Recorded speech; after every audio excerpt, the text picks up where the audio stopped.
பெரும்பாலும் இன்றைய காலங்கள்ல பாத்தீங்கன்னா நம்முடன் இருப்பவரை நம்மால் உணர்ந்து கொள்ள முடியாது. அவரும் தன்னை மறைத்தல் அப்படிங்கிற தொழிலின் மூலமாக மறைத்துக் கொள்கின்றார். அப்ப நம்முடனே இருப்பவற்றை பார்க்க முடியாமல் நாம் என்னெல்லாம் பார்க்கறோம்னா நம்மளை சுத்தி என்னவெல்லாம் இருக்கோ எல்லாத்தையும் பார்க்க ஆரம்பிச்சிடறோம். அதுதான் இந்த ஆன்மீகத்திலையுமே நடக்கக்கூடிய விஷயம். இப்ப சிவபெருமானே சிவபெருமானே அப்படின்னு ஏங்கி தவிப்பவர்கள் மத்தியில் அவங்க வந்துட்டு பார்த்தது இல்ல, இன்னும் உணர்ந்தது இல்ல, ஐயனோட அந்த கருணைய கொஞ்சம் கொஞ்சமா உணர்ந்துகிட்டு இருக்கோம் அப்படிங்கிறவங்க எல்லாம் பிடிவாதமா பிடிச்ச பிடியா ஒரே பிடியா பிடிச்சுக்கிட்டு இருப்பாங்க. அவங்க கிட்ட நீங்க என்ன போய் சொன்னாலும் சிவபெருமான தவிர வேற எந்த ஒரு தெய்வத்தையும் அவங்க கனவுல கூட நினைக்க மாட்டாங்க. அப்படிப்பட்டவங்களா நம்ம அப்படின்னு யோசிச்சு பாருங்க. ஆனா ஒரு சில பேர் ஒரு குழப்பத்திலே இருப்பாங்க. அவர்களை போல ஆட்களையும் நம்மால் பார்க்கத்தான் முடிகிறது. அதாவது இன்னொரு திருநாமத்துல இறைவனை வழிபட்டு இருப்பார்கள், வேறொரு திருநாமத்துல வழிபட்டிருப்பாங்க. இறைவனோட கருணையினால என்ன ஆகும் அப்படின்னா இந்த சிவபரம்பொருளின் கருணையினால் சிவத்தை பற்றின ஒரு தகவல் அவர்களுக்கு கிடைத்திருக்கும். அதன் வழியாக இறைவனை வழிபட வந்திருப்பார்கள். அந்த வழிபட வந்த சமயத்திலே பலரும் பலவிதமாக விஷயங்களை சொல்லியிருப்பாங்க.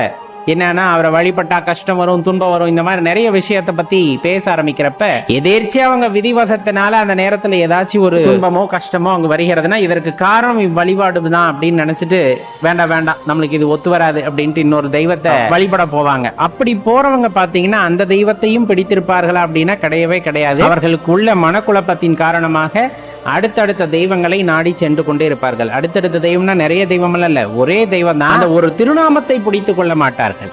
அவர்கள் மனத்திலே இருக்கின்ற அந்த குழப்பத்தின் காரணமாக இன்னொரு தெய்வத்தோட பெயரை சொல்றாங்க, அல்லது இப்ப இருக்கக்கூடிய சித்தர்கள் பெயர்லாம் சொல்றாங்கன்னு வச்சுக்கோங்க. இந்த ஆலயத்துக்கு போங்க உங்களுக்கு செல்வம் சேரும், இந்த ஆலயத்துக்கு போங்க உங்க கஷ்டம் தீரும் அப்படின்னு சொன்னாங்கன்னா உடனே வழிபாட்டை நிறுத்திவிட்டு அடுத்த வழிபாட்டுக்கு சென்று விட வேண்டியது. இதெல்லாம் சரியா அப்படின்னு கேட்டோம் அப்படின்னா அந்த மாதிரி மனநிலையில நம்ம இருக்கிறோம்னா அது பெரிய தவறு அப்படிங்கறத மட்டும் எடுத்ததுமே நினைச்சுக்கோங்க. போதும் சிவ வழிபாடு அப்படின்னு சொல்வதற்கு நாம் அதன் ஆழத்தை கண்டதில்லை. போதும் சிவ வழிபாடுன்னு சொல்ற அளவுக்கு நம்ம சிவ வழிபாட்டோட ஆழத்தை கண்டதில்லை. அதை கடற்கரை ஓரமா நின்றுட்டு கடற்கரையை வந்துட்டு பார்த்து ரசித்திருக்கிறோம், கடல் அலையை வந்துட்டு பார்த்து ரசித்திருக்கின்றோம். அந்த கடலுக்குள் இறங்கி உள்ளே இருக்கின்ற அழகை பார்த்ததில்லை, அங்க இருக்கின்ற அந்த உயிரினங்களை கண்டதில்லை, உயிர்களை கண்டதில்லை, அதன் அழகை நாம் ரசித்தது இல்லை. உண்மையில் வந்துட்டு முத்து எடுக்கணும் அப்படின்னா கடலோட ஆழத்துக்கு போகணும்.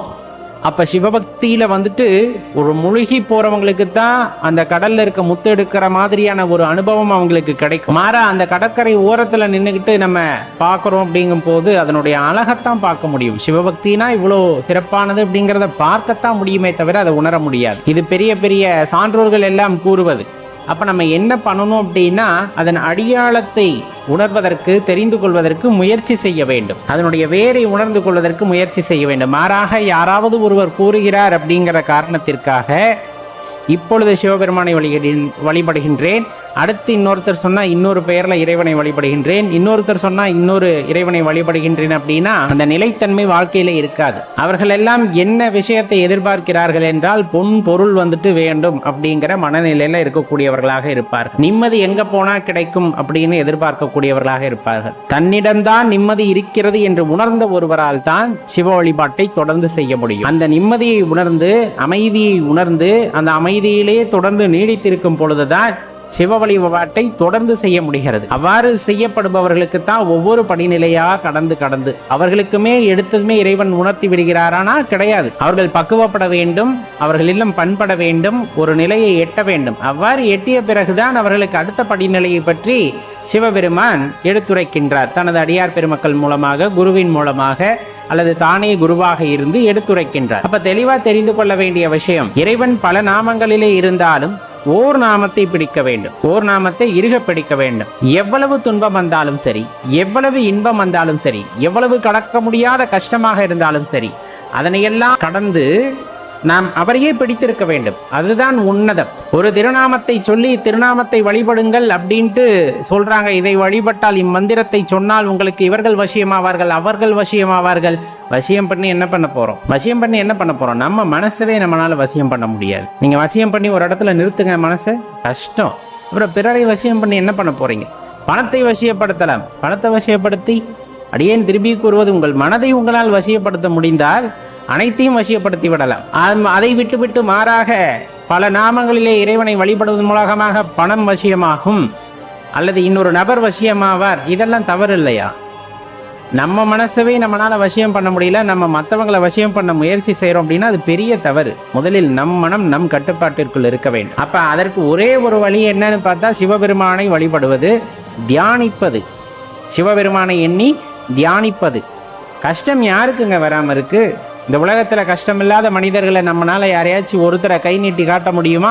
இன்னாருக்கு கஷ்டமே வந்ததில்லை, வாழ்க்கையில் அவ்வளவு சந்தோஷமா இருக்கான், அவனுக்கு துன்பம்லாம் என்னன்னே தெரியும், எப்பவுமே சிரிச்சுக்கிட்டே இருக்கான். யாரையாச்சும் ஒருத்தர் அவங்களால காமிக்க முடியுமா? ரொம்ப கஷ்டங்க. கோடி கோடியா பணம் இருக்கு, கார்ல போறாரு வர்றாரு, சொந்த பந்தங்கள் எல்லாம் சூழ இருக்கார். நீங்க என்ன சொன்னாலும் அந்த மனுஷனை கூப்பிட்டு கேட்டீங்கன்னா அந்த மனுஷனுக்குள்ள ஒரு கஷ்டம் இருக்கத்தான் செய்யும். மனிதனாக பிறந்து விட்டாலே அவன் எதிர்பார்ப்புக்கு உள்ளாகின்றான். எதிர்பார்ப்பு அப்படின்னு இருக்கு ஒருத்தனுக்குன்னா அங்க கஷ்டம் இருக்கத்தான் செய்யும். அவனுடைய எதிர்பார்ப்பு எந்த அளவுக்கு அதிகமாக இருக்கிறதோ அந்த அளவுக்கு கஷ்டமும் அதிகமாகத்தான் இருக்கும். அந்த எதிர்பார்க்கின்ற மனநிலையிலிருந்து தாண்டி நின்று யதார்த்தத்தை புரிந்து கொண்டு பார்ப்பவை எல்லாம் இறைவன் நமக்காக படைத்தவை, ஆனால் அதை கடந்து செல்ல வேண்டும், பார்த்து கடந்து செல்ல வேண்டும் என்ற எண்ணம் யாருக்கு வருகிறதோ அப்ப அவங்க மனசுல அந்த எதிர்பார்ப்பு குறைந்து விடுகிறது. எதிர்பார்ப்பு குறையும் பொழுது அந்த கஷ்டமும் குறைந்து விடுகிறது.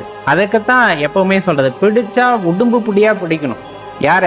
சிவபெருமான உடும்பு பிடியா பிடிச்சுக்கணும். அவர் அமைதியா இருக்கவர் தான், சிவனையே இருக்கிறவர் தான். அவரை பிடிக்கும் போது அவரே எட்டி உதைத்தால் கூட, விடு என் காலை அப்படின்னு எட்டி விதித்தாலுமே கூட அடியேன் கூறுவது ஐயன் அப்படி செய்ய மாட்டார். உதாரணத்திற்கு சொல்கிறேன், வீடு என் காலை அப்படின்னு ஐயன் எட்டி உதைத்தால் கூட அவர் உதைத்த அந்த தன்மையிலும் கூட அவர் காலை விடாத பிடியாக நாம் பிடித்திருக்க வேண்டும். அப்படிப்பட்ட பக்தியா இருக்கணும். அப்பதான் அந்த பக்தியில ஒவ்வொரு நிலையா மேல போக முடியும். என்னதான் பண்ணாலும் நம்மளை விட்டு போக மாட்டேங்கிறாரே அப்படிங்கிற அந்த ஒரு எண்ணம் இறைவனுக்கு வரும்.